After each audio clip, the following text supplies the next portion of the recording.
مولاي صل وسلم دائما أبدا على حبيبك خير الخلق كلهم جاءت لدعوته الأشجار ساجدة تمشي إليه على ساك بلا قدم مولاي صل وسلم دائما أبدا على حبيبك خير الخلق كلهم. جی بسم اللہ الرحمن الرحیم. باب البول فی الماء الدائم.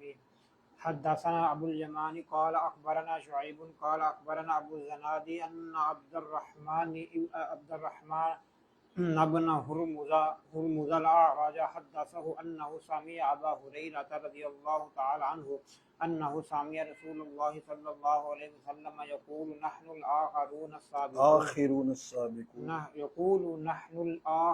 السابقون وبسناده قال لا يبولن احدكم في الماء الدائم الذي لا يجري ثم يغتسل فيه. باب ہے کھڑے ہوئے پانی میں پیشاب کرنے کے والے سے یہ حکم.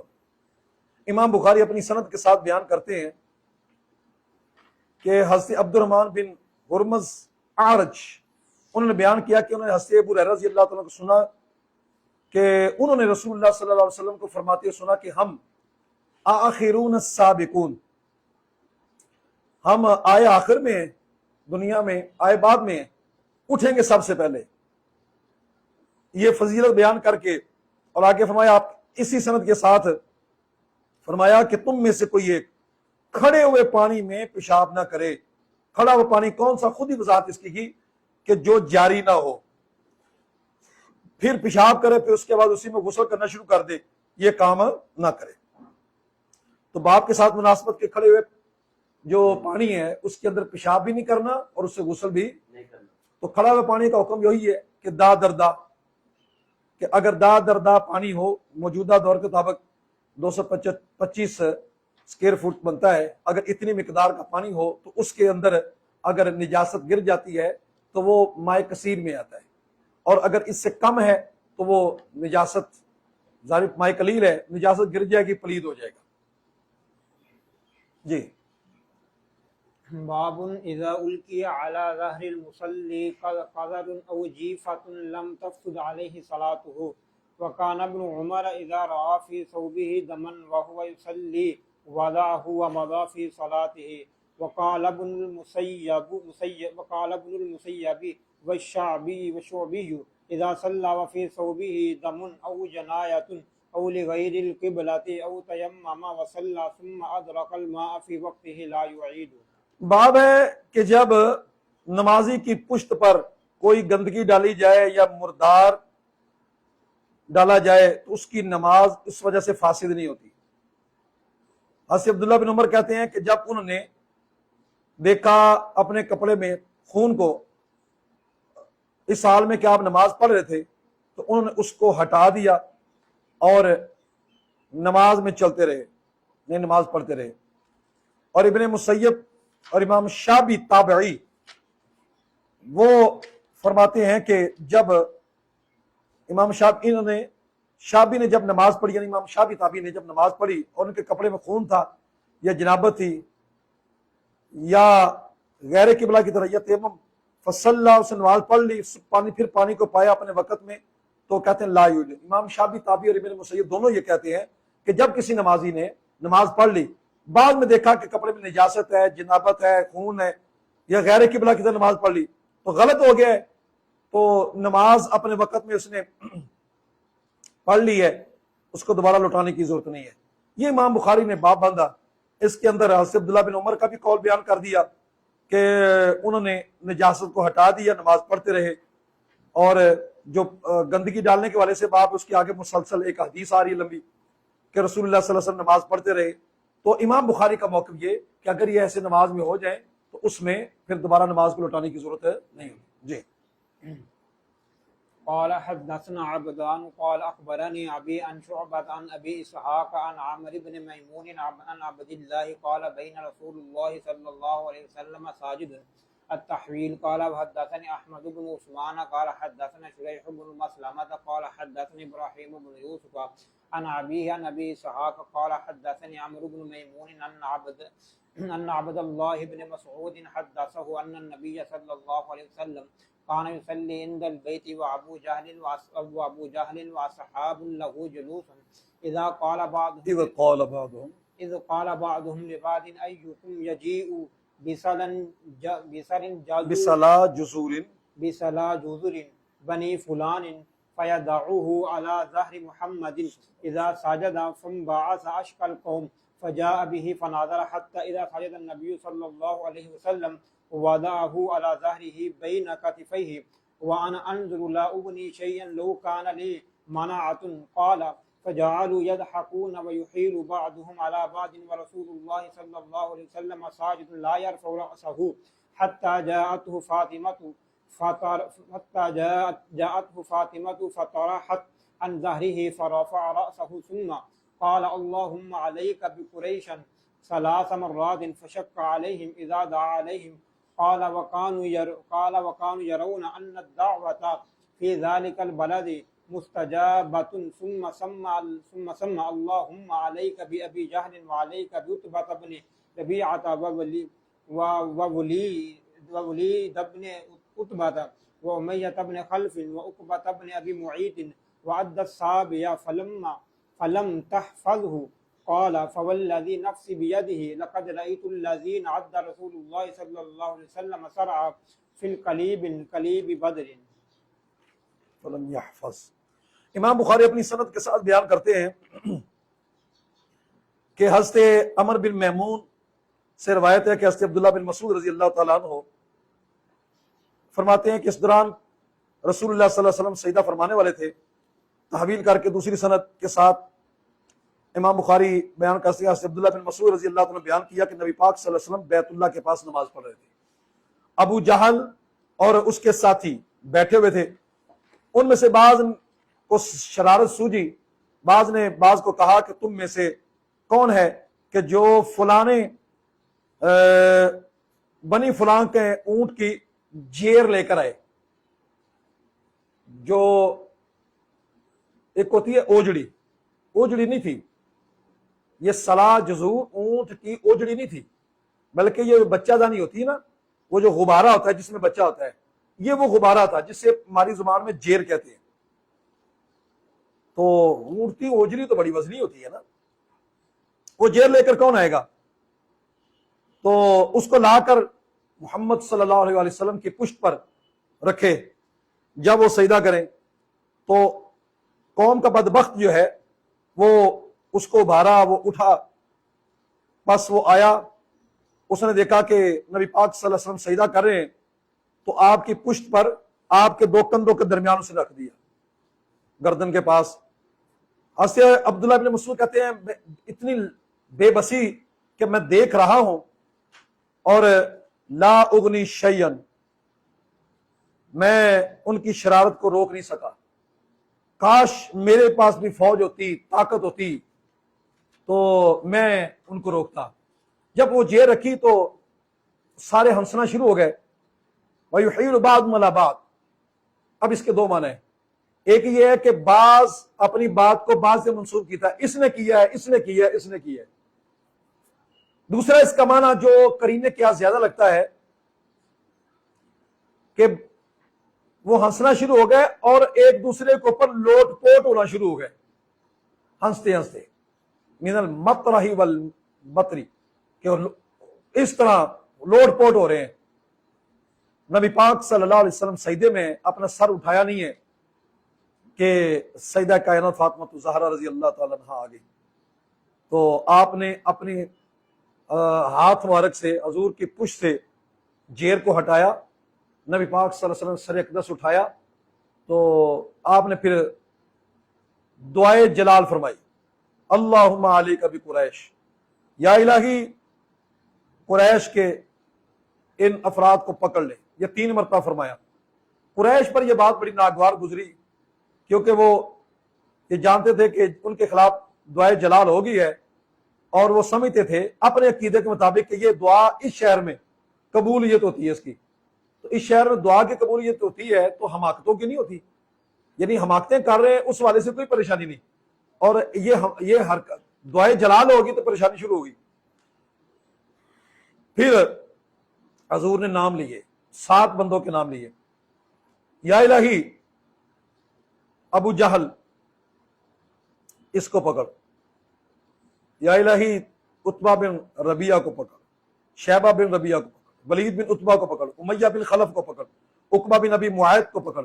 7ویں کا نام ذکر کیا، لیکن راوی کہتے ہیں وہ مجھ سے بھول ہو گیا۔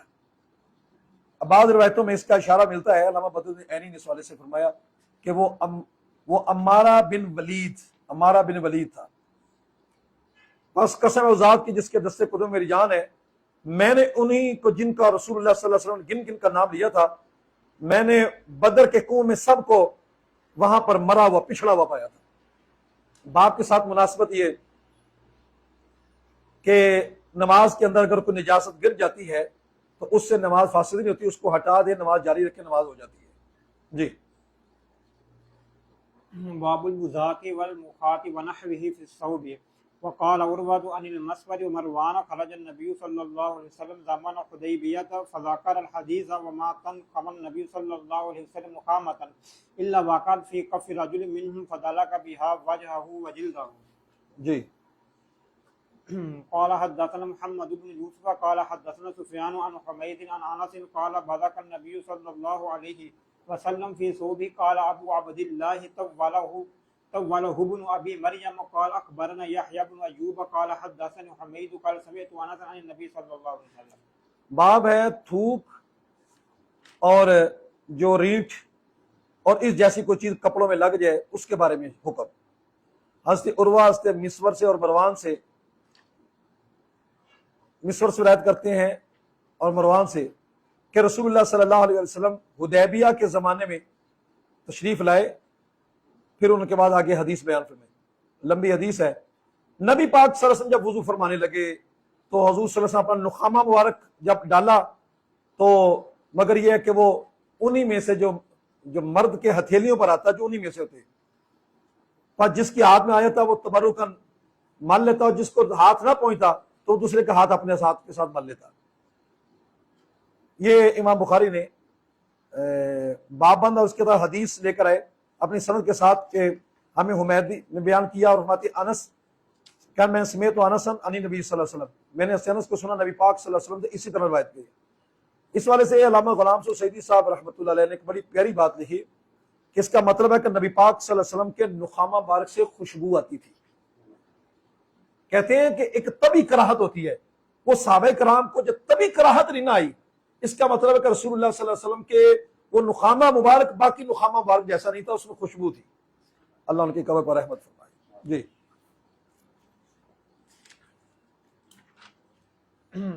باب لا يجوز الوضوء بالنبيذ ولا بالمسكر وكره الحسن وابو العالية وقال عطاء التيمم احب الي من الوضوء بالنبيذ واللبن۔ قال حدثنا علي بن عبد الله قال حدثنا سفيان قال حدثنا الزهري عن ابي سلمة عن عائشة رضي الله عنها عن النبي صلى الله عليه وسلم قال كل شراب اسكر فهو حرام۔ باب ہے کہ وضو جائز نہیں ہے نبیذ کے ساتھ اور نہ ہی نشہ آور چیز کے ساتھ۔ خواجہ حسن بصری اور ابو العالیہ انہوں نے اس کو مکروہ قرار دیا۔ اس عطا کہتے ہیں کہ تیمم میرے نزدیک نبیذ سے اور دودھ سے زیادہ پسند ہے کہ میں تیمم کر لوں۔ امام بخاری اپنی سند کے ساتھ جو روایت لے کر آئے حضرت ابو سلمہ سے عائشہ رضی اللہ تعالیٰ سے، وہ نبی پاک صلی اللہ علیہ وسلم روایت فرماتی ہیں کہ ہر شراب جو نشہ دے وہ حرام ہے۔ باپ کے ساتھ مناسبت یہ ہے کہ جو نشہ دے اس کے ساتھ وضو کرنا جائز نہیں ہے، اس کے ساتھ وضو کرنا حرام ہے۔ 3 چیزیں یاد رکھیں، ایک ہے کہ کھجور ہو، جو ہو، گندم ہو، کشمش ہو، ان کو پانی میں رکھا، مٹھاس پیدا ہوئی، اس کے ساتھ وضو کر لیا جائے، کوئی حرج نہیں، بلا کراہت جائز۔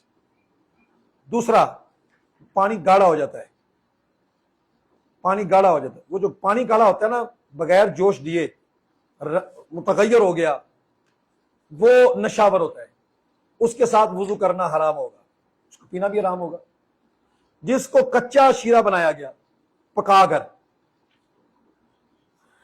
پانی موجود نہیں ہے، اس کے ساتھ تیمم، اس کی موجودگی میں تیمم کرنا، اس کے ساتھ وضو کرنا مسئلہ آتا ہے، اس کے ساتھ وضو کرنا مکروہ تحریمی ہے۔ حضرت سیدنا امام اعظم ابو حنیفہ رحمۃ اللہ علیہ کے خلاف یہ ایک بہتان ہے کہ آپ نبیذ تمر اور آپ اس سے تیمم کو جائز قرار دیتے ہیں، بالکل غلط ہے۔ وہ جو جائز قرار دینے والی نوعیت میں نے بتا دی ہے کہ رات کھجوریں ڈالیں، کشمش کھجوریں ڈالیں، صبح جو پانی کے اندر مٹھاس جتنی کو بنی ہوتی ہے وہ مراد ہے، اور وہ بھی عام حالات میں نہیں ہے کہ بھئی پانی سادہ موجود ہے بندہ اس جوس سے پانی وضو کرتا رہے، ایسی بات نہیں ہے۔ تو یہ خواب خواہ امام اعظم حنیفہ رحمۃ اللہ علیہ کے اوپر بہتان ہے۔ علامہ سعدی صاحب نے اس پر اچھی تحقیق فرمائی ہے اور دفاع اچھا کیا ہے احناف کا۔ جی باب غسل المرأة اباح الدم عن وجهه وقال ابو العالیہ امسحوا على رجلي فانها مريضة۔ جی قال حدثنا محمد قال اخبرنا سفيان بن عيينة عن ابي حازم سمع سهل بن سعد الساعدي وسأله الناس ما بيني وبين احد بأي شيء دویا جرح النبی صلی اللہ علیہ وسلم، يجرح النبي صلى الله عليه وسلم فقال ما بقي احد اعلم به مني كان علي يجيء بترسه فيه ماء فاطمة تغسل عن وجهه الدم فأخذ حصير فأحرق فخشي به جرحه۔ باب ہے کہ عورت کا اپنے باپ کے چہرے سے خون کو دھونا، اور ابو العالیہ کہتے ہیں کہ میرے پاؤں پر مسح کر دے کیونکہ میرا پاؤں ٹھیک نہیں ہے، اس میں زخم ہے۔ امام بخاری اپنی سند کے ساتھ بیان فرماتے ہیں کہ سہل بن سعدی کو سے ابو حازم نے سنا کہ لوگ ان سے مسئلے پوچھ رہے تھے، اور لوگ پوچھے اور میرے اور ان کے درمیان کوئی ایک نہیں ہے کہ جس کے اندر کوئی چیز اور کوئی رکاوٹ، یعنی میں نے باقاعدہ بلا واسطہ ان سے یہ پوچھا کس چیز کے ساتھ نبی پاک صلی اللہ علیہ وسلم کے زخم کو دوائی دی گئی، تو انہوں نے فرمایا کہ کوئی ایک نہیں ہے جو مجھ سے زیادہ جانتا ہو کہ حضرت علی رضی اللہ تعالیٰ عنہ کے پاس آپ کی ڈھال تھی جس کے اندر آپ پانی بھر کر لے کر آتے، سیدہ کائنہ فاطمہ الزہرا حضور صلی اللہ علیہ وسلم کے چہرہ مبارک سے خون کو دھوتی تھی، اور خون پھر بھی نہیں رک رہا تھا تو ایک چٹائی تھی اسے جلایا گیا، اس کی راکھ کے ذریعے حضور کے زخم کو بھر دیا گیا۔ بات سمجھ آ گئی؟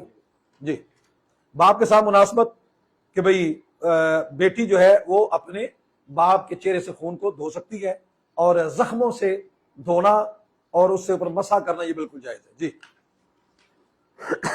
باب السواک وقال ابن عباس بت عند النبي صلى الله عليه وسلم فاستنى۔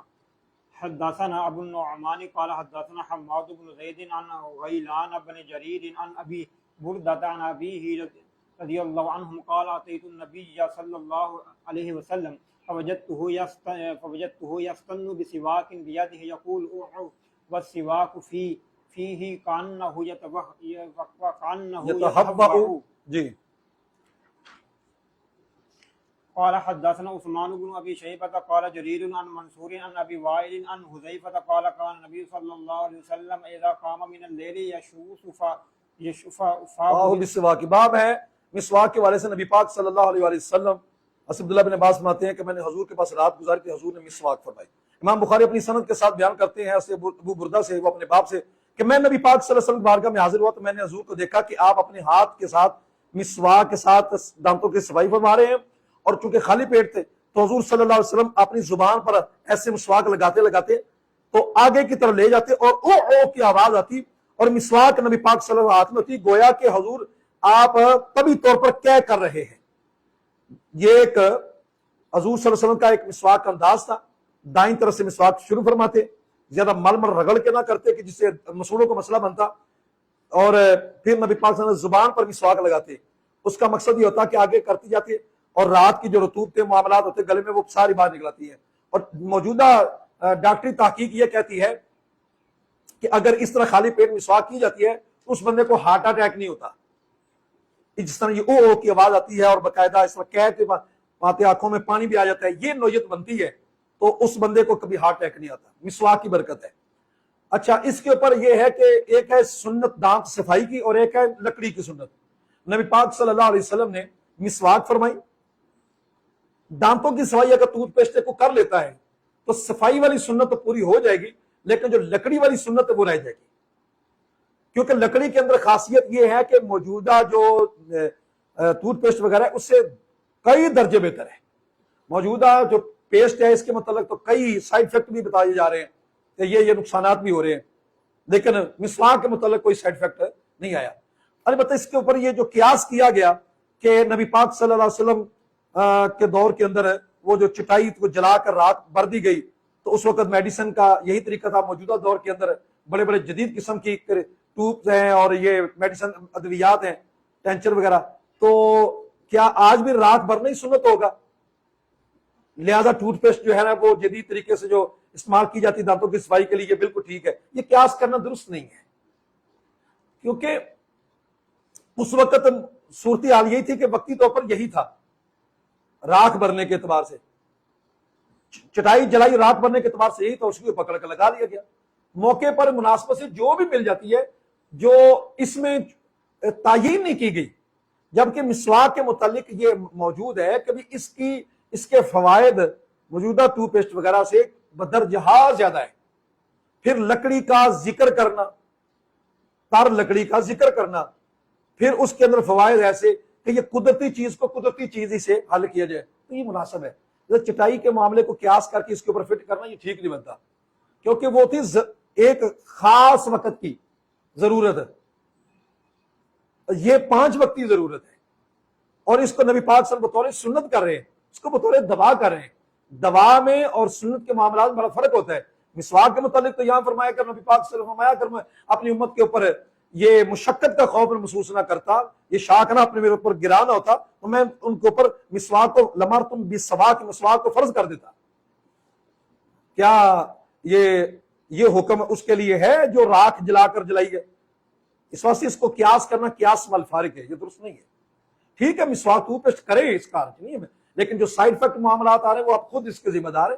صفائی کریں, دانتوں کی صفائی وہ آ رہی ہے تو کی جائے, لیکن جو مسواک والی سنت ہے وہ ساتھ ضرور استعمال کی جائے. اور امام بخاری اپنی سند کے ساتھ بیان فرماتے ہیں نبی پاک سے حذیفہ سے کہ نبی پاک صلی اللہ علیہ وسلم جب رات کا قیام فرماتے ہیں تو اپنے منہ کو مسواک کے ساتھ صاف فرماتے تھے. جی. باب دفع السواك الى الاكبر. وقال عفان حدثنا صخر بن جريرية عن نافع عن ابن عمر ان النبي صلى الله عليه وسلم قال اراني سواك بسواك فجاءني رجلان احدهم اكبر من الاخر فناولت السواك اصغر منهما فقيل لي كبر فدفعته فقيل لي كبر فدفعت الى الاكبر منهما. قال ابو عبد الله اختصره نعيم عن ابن المبارك. باب ہے مسواک کو بڑے کو دینا. حضرت عفان وہ بیان کرتے ہیں صخر بن جویریہ سے, وہ نافع سے عبداللہ بن عمر سے روایت کرتے ہیں کہ نبی پاک صلی اللہ علیہ وسلم نے فرمایا کہ میں نے خواب میں دیکھا کہ مجھے مسواک دی گئی, تو میرے پاس 2 مرد ہیں, ان میں سے ایک بڑا تھا ایک چھوٹا تھا, تو میں نے مسواک جو چھوٹے کو دی تو مجھے کہا گیا کبر, جو بڑا ہے مسواک اس کو دیجئے, تو میں نے مسواک پھر بڑے کو دے دی. اب اس کی تعبیر کیا ہو سکتی ہے وہ اللہ بہتر جانتا ہے, تاہم اشارہ یہ سمجھ آتا ہے کہ علی مرتضیٰ کو خلافت, اور پھر اشارہ ہوا کرے جو بڑا ہے اس کو دے دیا, اس سے وہ سی کی طرف آگے. تاہم تعبیریں مختلف ہیں. باقی یہ کہ اس کے اندر یہ ہے کہ مسواک اگر کسی کو دینی ہو تو پہلے جو بڑا ہے مسواک اس کو پیش کی جائے, پھر چھوٹے کو مسواک پیش کی جائے. اور مسواک 5 وقتی نماز کی سنت ہے, وضو کی سنت ہے, نماز کی سنت نہیں. بعض نماز سے پہلے دانتوں کو مارے تھے شفافے, اور سارا خون لت پت ہو رہا ہوتا ہے, تو ان کے نزدیک چونکہ خون نکلنے سے وضو نہیں ٹوٹتا, ہمارے نزدیک خون نکلنے سے وضو ٹوٹ جاتا ہے. جی. باب فضل من بات على الوضوء. قال حدثنا محمد بن مقاتل قال اخبرنا عبد الله قال اخبرنا سفيان عن منصور عن سعد بن عبيدة عن البراء بن عازب قال لي النبي صلى الله عليه وسلم إذا أتيت مضجعك فتودع وضوءك للصلاة ثم اضطجع على شقك الأيمن ثم قل اللهم ثم اضطجع على شقك الأيمن ثم قل اللهم اسلمت وجهي إليك وفوضت أمري إليك والجأت ظهري إليك رغبة ورهبة إليك لا ملجأ ولا منجأ منك إلا إليك اللهم إلا إليك اللهم آمنت بكتابك الذي أنزلت وبنبيك الذي أرسلت فإن مت من ليلتك فأنت على الفطرة واجعلهن آخر ما تتكلم تتكلم به قال فرضتها على النبي صلى الله عليه وسلم فلما بلغت اللهم آمنت بكتابك الذي أنزلت قلت ورسولك قال الله ونبيك الذي أرسلت. بعد ہے اس کی فضیلت جس نے رات وضو میں گزاری. امام بخاری اپنی سند کے ساتھ بیان کرتے ہیں، براء بن عازب سے روایت ہے، نبی پاک صلی اللہ علیہ وسلم نے فرمایا جب تو اپنے بستر پر آئے تو وضو کر جیسا کہ نماز کے لیے وضو کیا جاتا ہے، پھر اپنے دائیں کروٹ میں لے جا، پھر تو کہے. اطباء کہتے ہیں بائیں کروٹ میں لینے کھانا جلدی ہضم ہوتا ہے، سنت یہ دائیں کروٹ میں لینے میں. پھر دائیں کروٹ سے بائیں کروٹ میں آ جائے وہ الگ بات ہے، اتنا وہاں سے کی جائے. پھر تو کہے یا الہی میں اپنے چہرے کو جھکاتا ہوں تیری جناب کے لیے، میں نے اپنا چہرہ جھکا لیا، میں نے سارا کوئی اپنا معاملہ تیرے سپرد کر دیا، میری پشت تیری جناب کی طرف ہے، رغبت کرتے ہوئے خوف کرتے ہوئے تیری طرف ہے، میری مدد کرنے والا، میرے نجات دینے والا، پناہ گاہ تیرے علاوہ کوئی نہیں ہے. یا الہی میں تیری کتاب کی برکت سے میں تیری کتاب پر ایمان رکھتا ہوں، تصدیق کرتا ہوں وہ جو تو نے نازل کی، اور تیرے اس وابی نبی کلذی، اور تیرے اس نبی پر ایمان لاتا ہوں جس کو تو نے بھیجا ہے. حضور نے فرمایا اگر تو اس رات مر گیا تو تو فطرت پر ہوگا، یعنی مومن رہے گا، اور تو بنا اپنے آخری کلمے کو جس کے تو کلام کرتا ہے.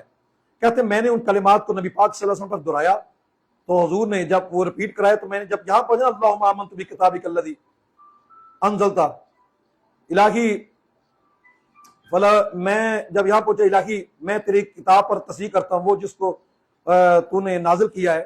تو میں نے جب یہ کہا نا رسول لکھا تو میں نہیں وَنَبِيِّكَ الَّذِي أَرْسَلْتَ، ایک تو جو کلمات حدیث کے ہوتے ہیں توقیفی ہوتے ہیں اسی پر ہی رہنا چاہیے، اس کو بدلنا نہیں چاہیے. اور پھر نبی کے اندر جو بات ہے وہ پھر آگے ارسلتا کہ پہلے نبوت دی گئی پھر رسالت سے نوازا گیا. مولاي صلی وسلم دائما ابدا علی حبیبک خیر الخلق.